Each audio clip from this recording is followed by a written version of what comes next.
A very good morning. The topic for discussion today would be vital pulp therapy. So these will be the contents of discussion.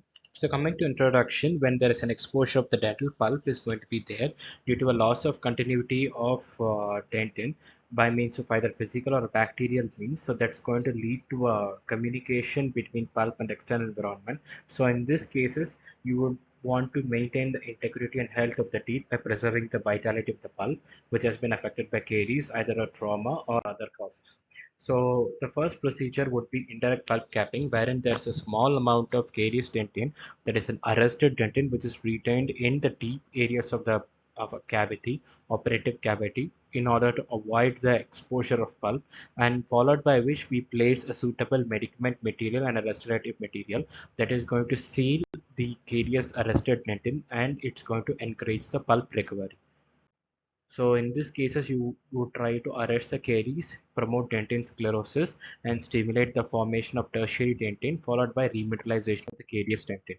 So the procedure which is followed is first you go for a rubber isolation, and then you would want to excavate the soft and the infected dentin, and then once you feel that there is a firm resistant dentin, you stop the excavation, then you flush it with saline, you dry it with cotton pellet, you place the appropriate pulp capping agent, and you fill it with a proper temporary material, and you wait for the material to heal. And once, if after a period of 4 to 6 weeks, once the healing has occurred, then you are going to see that there is going to be a reparative dentin which is going to be formed. So this is going to be occurring at a rate of 1.4 micron per day, and once it elapses 48 days, the reparative dentin deposition is going to gradually come down. And next we go for direct pulp capping. And direct pulp capping, what happens is we have got an exposed pulp, and wherein you're going to be having a surrounded by deeply excavated dentin area. So when you place a pulp capping material over this particular tissue exposed pulp on, you call it as direct pulp capping. So in this also, the objective is to preserve the vitality of the pulp and to encourage pulp healing and reparative dentin formation. Now, the indications include small mechanical exposure of dentin, which is surrounded by sound dentin, and small mechanical exposure to the pulp surrounded by sound dentin, and there is an asymptomatic vital primary teeth or a young permanent tooth, an exposure which has got a bright red hemorrhage which can be controlled by a dry cotton pellet with minimal pressure, or if there's a traumatic exposure that reports to the dental office within 24 hours. Contraindication is when there's a large pulp exposure, spontaneous pain, mobility of the tooth, when there's excessive hemorrhage at the time of exposure, or when there is an exudate from the exposure, or when there's a signs of resorption, and when there's a swelling or fistula. Next, coming on to the procedure, you are going to, once you are going to do the rubber dam isolation, then you are going to look at the exposure, and you would want to avoid any manipulation of the pulp. Then you arrest the hemorrhage with cotton pellets, and you place a pulp capping material with minimal pressure, and you place a appropriate restorative material.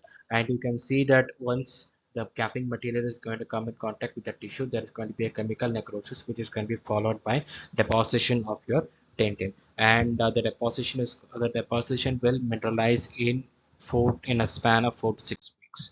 And next, moving on to the next procedure, which is pulpotomy. In pulpotomy, what you tend to do is you are going to completely remove the coronal portion of the pulp, and you are going to place a proper suitable material so that you are going to preserve the vitality of the radicular pulp.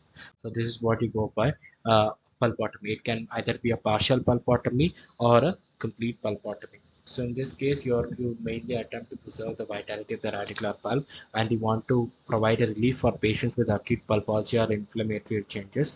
And you are going to ensure that in case of a young permanent teeth, there is going to be a maxogenesis, which is going to continue due to the presence of vitality of the radicular pulp. So the indications in such case for pulpotomy is if there is a pain that is not spontaneous, and when there is a tooth which is obviously restorable, and you have got a vital tooth with healthy periodontium, and there is no signs of swelling, abscess, or fistula in young permanent teeth which has got a vital exposed pulp, and there is an incompletely formed apices, and in case of a when you view it radiographically, there is obviously no periradical changes. Contraindication when there is a persistent toothache, or when there is a tenderness and percussion that indicates an inflammation of the periodontium, or when there's a large carious lesion with non-restorable clot, or when it's a viscous and sluggish hemorrhage from the orifice of the canal, which is uncontrollable.